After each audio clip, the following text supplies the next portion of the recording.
Dear student, आज हम lesson आपका 8वां है, वीडियो तीसरी है। तो सेकंड सेमेस्टर की हम बात कर रहे हैं हिस्ट्री के। तो दिल्ली सल्तनत के बारे में हमने पढ़ा, कैसे स्थापना हुई थी, कैसे अनेक शासकों ने शासन किया और अनेक वंशों के शासन के बाद फिर अपने विभिन्न राज्य कैसे जब पतन होना विघटन की प्रक्रिया शुरू होती है तो कैसे अनेकों जो राज्य है वो स्वतंत्र हो जाते हैं। उन राज्यों के बारे में भी हमने पिछली वीडियो में पढ़ा। आज की जो वीडियो है इसमें हम मुख्य रूप से पतन के जो कारण है, दिल्ली सल्तनत का जो पतन हुआ, जो विखंडन हो गया, उसके कारणों पर हम चर्चा करेंगे। तो पहला जो बिंदु है वो है सल्तनत कालीन राज्य। जो इसका संगठन था, प्रारूप था दिल्ली सल्तनत का, इसके स्वरूप में, इसके संगठन में ही बीज थे इसके पतन के। कैसे, इस बात को समझेंगे, कैसे बीज थे वो। आपको पता है कि शासन जो था वो स्वेच्छाचारी था, निरंकुश था। इस स्वेच्छाचारी और निरंकुश क्या होता है इसको भी समझना पड़ेगा, आपको बताना पड़ेगा। भाई राजा की जैसी इच्छा हुई वैसा शासन चलता था, न कि जनता का कोई इसमें रोल होता था। निरंकुश, कोई उसके ऊपर अंकुश नहीं था, कोई रोक नहीं थी। चारों ओर जो है जो व्यवस्था थी, शासक, अमीर और सैनिकों के ओर घूमती थी।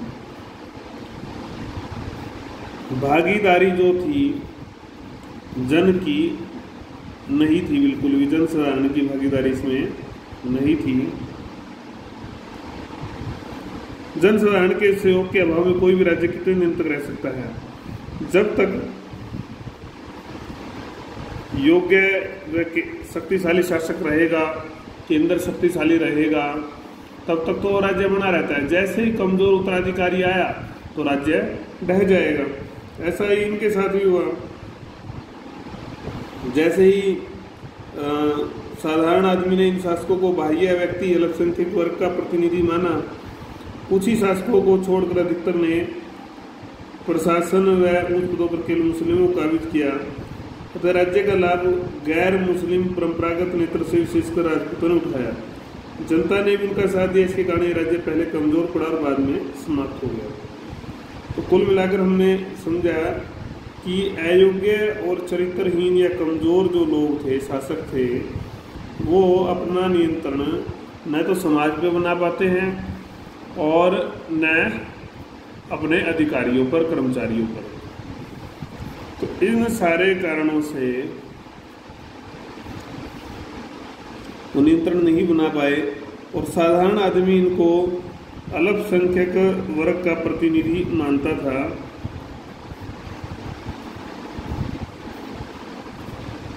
तो इस काल में कुछ न कुछ जो है राजपूतों का जो है, गैर मुस्लिमों में राजपूतों का नेतृत्व रहता है और वो इसका लाभ भी बाद में उठाते हैं और जनता भी उनके साथ थी। बाद में ये राज्य इनके कारण से कमजोर पड़ता है और फिर समाप्त हो जाता है। सल्तनत कालीन प्रशासन, कुछ सुल्तानों को छोड़ दें तो बाकी ने ध्यान ही नहीं दिया कि क्या प्रशासन होता है, क्या इसमें सुधार करने चाहिए। उनका अधिकतर जो समय था विद्रोहों में, युद्धों में, राज्य विस्तार में, षड्यंत्रों के दमन में, भोग विलास में, इन चीज़ों में ही बीत गया। उन्होंने प्रशासन को सुधारने की ओर ध्यान नहीं दिया। कुछ ने जो प्रयास किए वो उनकी मृत्यु तक ही काम आए। उसके बाद जब शासक बदल गया तो वो सुधार नहीं चलने दिए गए। लगातार शायद ही 2 शासक योग्य रहे हो। योग्य ऐसा ध्यान कम ही आता है। इस प्रकार से दिल्ली सुल्तानों के काल में प्रशासन जो था वो व्यवस्था व शांति नहीं दे पाया, व्यवस्था व शांति नहीं दे पाया। कमजोर शासकों के काल में यह व्यवस्था बिल्कुल समाप्त ही हो गई। अतः सल्तनत कालीन प्रशासन व्यवस्था लोगों को वह कुछ नहीं दे पाई, वह नहीं दे पाई ये व्यवस्था जिसकी लोगों को आवश्यकता थी। इसके कारण से फिर ये शासन तहस हो जाता, परंपराएं खत्म हो जाती हैं, टूट जाती है, तो राज्य भी टूटता है। उत्तराधिकार नियम का अभाव अधिकतर वंशों में थी, केवल एक ऐसा नहीं है कि एक वंश में थी, कोई नियम नहीं था। अगर नियम होता तो दिक्कत नहीं आती। पहले हमारे प्राचीन भारत में तो क्या होता था, ज्येष्ठ पुत्र को जो है, बड़े पुत्र को जो है शासन सौंपा जाता था, और इससे युद्ध की जो संभावनाएं हैं वो कम हो जाती थी। परंतु सल्तनत काल में ऐसी व्यवस्था नहीं थी। एक शासक की मृत्यु के बाद प्राय वह व्यक्ति शासक बनता जिसको अमीरों का, अधिकारियों का ज़्यादा से ज़्यादा समर्थन प्राप्त हो।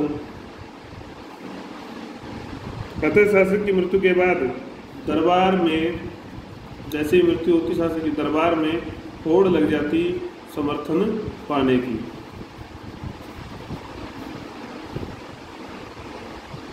इससे गृह युद्ध, षड्यंत्र, अन्य जो भी समस्याएं थी उनको बढ़ावा मिलता, और फिर बाद में इससे काफ़ी रक्तपात होता। कमज़ोर शासकों के जीवन काल में ऐसी तैयारी हो जाती थी। कभी कभार यदि शासक ने अपना उत्तराधिकारी किसी को नियुक्त कर दिया और अमीर उसको महत्व न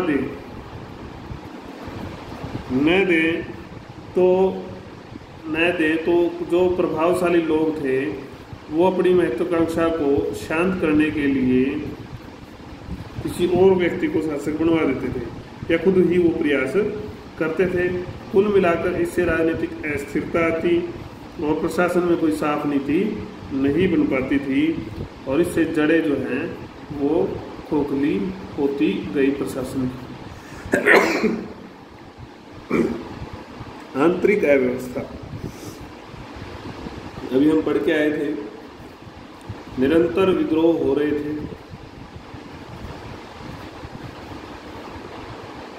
राजपूतों के, सामंतों के, जागीरदार, अमीर, जितने भी बड़े वर्ग थे, प्रांतीय सरदारों के विद्रोह, जन साधारण के, परिवार के, ये सब लोग अलग अलग कैटेगरी में बात कर रहे थे। इनमें एक सामान्य बात ये थी, ये शासक की नीतियों से संतुष्ट नहीं थे, ये कॉमन बात थी। पहले 4 प्रकार के विद्रोह का अर्थ, इन लोगों का जो विद्रोह का काम उद्देश्य जो था पहले 4 का, कि स्वतंत्रता प्राप्त हो जाए और अपना राज्य वो स्थापित कर ले। तो मोहम्मद तुगलक के बाद इसके कारण से हालात जो है, स्थिति जो है कमज़ोर होती गई, प्रशासन कमज़ोर होता गया, दिल्ली सल्तनत कमज़ोर होती गई, संसाधन भी खर्च होते इस सारे में, और बाद में जो ये विद्रोह हैं साथ में ही विघटन का मुख्य आधार बनते हैं राज्य का। उसके बाद सैन्य व्यवस्था आपका बिंदु आता है मुख्य रूप से। सैन्य व्यवस्था की अगर हम बात करें तो इसी दम पर सत्ता इन्होंने स्थापित की थी, तो भविष्य में भी अगर इसको ये नियोजित रखें, ये जरूरी था। अगर इनको इस काबू अगर इनको रखना था, वो इस चीज़ से परिचित भी थे, प्रयास भी करते थे, लेकिन उनकी मौलिक जो संरचना थी, मौलिक संरचना दोषपूर्ण थी। सेना में इक्तादारी जो प्रथा आई और जो जागीरदारी प्रथा आई के कारण पद जो है वंशानुगत बन गए। एक के बाद उसका बेटा ही जो है वो पद संभाल लेगा, उसको ही वो अधिकार मिलेंगे, ऐसा ज़्यादा होने लगा।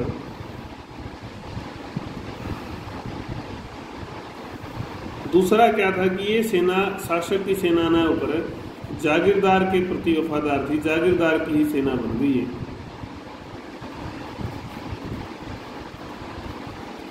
आपातकाल में भी वो उसी का साथ देती।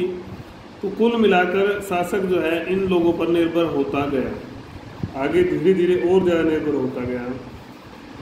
प्रशिक्षण के, सीखने के, भर्ती के नियम एक जैसे नहीं थे, संरचना एक जैसी भी नहीं होगी। इसके कारण से जब युद्ध लड़ा जाता तो कोई किसी नियम का पालन करता, कोई किसी नियम का पालन करता। खिलजी इसमें अपवाद था। उसने अपनी एक खुद की बड़ी सेना तैयार की, भीड़ का लोगों का समूह नहीं था उसका, उसके नियम एक जैसे थे।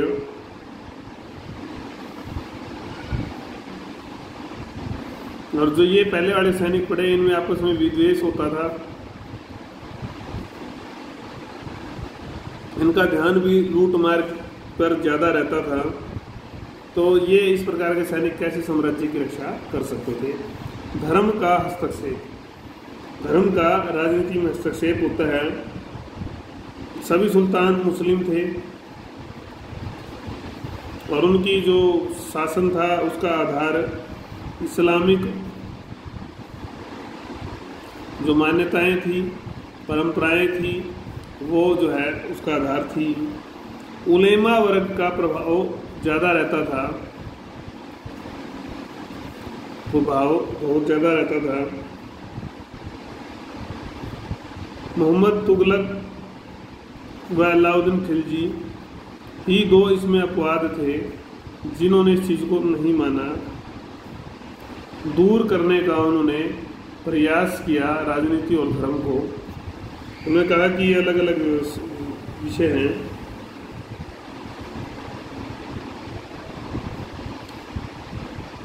इसके विपरीत अगर हम बात करते हैं तो दो शासक ऐसे भी आए जिनमें फिरोज तुगलक और सिकंदर लोदी का नाम आता है, जिन्होंने धर्म को अधिक राज्य के माध्यम से प्रचारित और धर्मांधता की नीति अपनाई, प्रचारित और प्रसारित किया और धर्मांधता पर उतराए। उनका जो ध्येय था वो उलेमा जो वर्ग था, धर्मशास्त्री जो वर्ग था, उलेमा का समर्थन प्राप्त करना उनका मुख्य उद्देश्य था इसके माध्यम से। लेकिन हिंदुओं का वो समर्थन खो बैठे। इस तरह से धर्म की राजनीति में अधिक हस्तक्षेप ने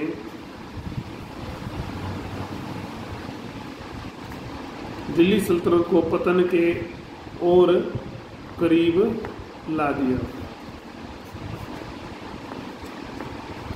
आर्थिक कारण ये एक भारी कारण था, बड़ा कारण था इस मामले में, क्योंकि लगातार वो संकट से जूझ रहे थे। आर्थिक संकट बढ़ता जा रहा था दिल्ली सल्तनत का। आय का जो स्रोत था वो था आपका लगान, जिसको खमस बोलते थे, ज़कात धार्मिक कर था, जजिया धार्मिक कर था, युद्ध व लूट से प्राप्त माल था। दोषपूर्ण व्यवस्था थी सबकी। ये जो कर थे इनकी व्यवस्था जो थी वो दोषपूर्ण थी। जागीरदार व कर वसूलने वाले लोग जो है कर का एक बड़ा हिस्सा हजम कर जाते थे बीच में ही। लूट का माल का जो अधिकार होता था उस पर ज़्यादा अधिकार सैनिकों का होता था, तो वहाँ से भी कम इनकम होती थी। कृषि, उद्योग, व्यापार इनकी तरफ ध्यान कम दिया गया। ध्यान कम देंगे तो फिर आय कैसे होगी? कम ही आय होंगी। तो इन सारी बातों से आमदनी के जो स्रोत हैं राज्य के वो लगातार घटते गए। खर्चे बढ़ते गए और आमदनी नहीं बढ़ी तो घट ही गए। इसके विपरीत युद्ध थे, विद्रोह थे, दरबारी खर्च था, समर्थकों को खुश करने के लिए पैसा जो है पानी की तरह बहाया जा रहा है। तो पैसा कहाँ से आएगा? तो आर्थिक दबाव जो है लगातार बढ़ता गया। आर्थिक स्थिति खराब हो गई। सैयद और लोदियों के समय, सैयद और लोदी काल जब आया तो खर्चे चलाना कठिन हो गया। राज्य के खर्चे चलाना बिल्कुल कठिन हो गया इनके लिए। तो इन कारणों से भी जो है सल्तनत का पतन हुआ। उसके बाद आता है आपका सामाजिक असमानता, अंतिम बिंदु इस वीडियो का।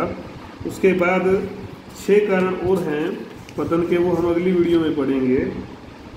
तो सामाजिक असमानता में समाज मुख्यतः 2 भागों में विभाजित था। एक हिंदू, दूसरा आप समझ ही गए होंगे मुस्लिम।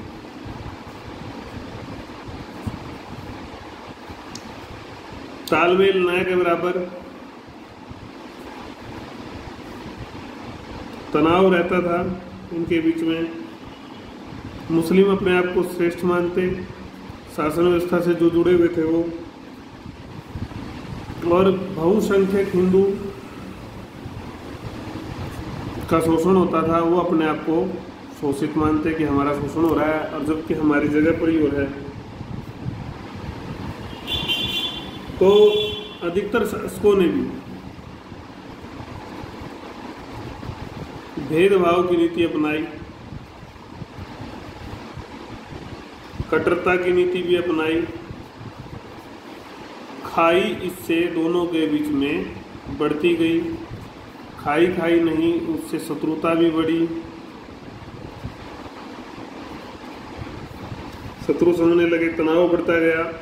तो जिन लोगों ने विकास में भूमिका निभानी थी, वो लोग विकास में भूमिका न निभाकर क्या कर रहे थे? लड़ाई द्वेष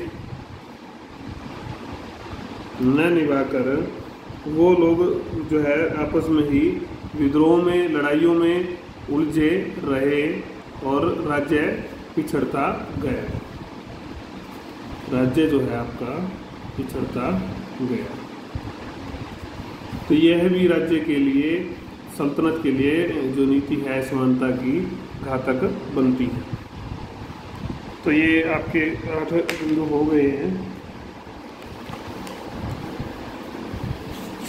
अगली वीडियो में हम 9 से 14 तक पढ़ेंगे और छोटे प्रश्न भी कर लेंगे।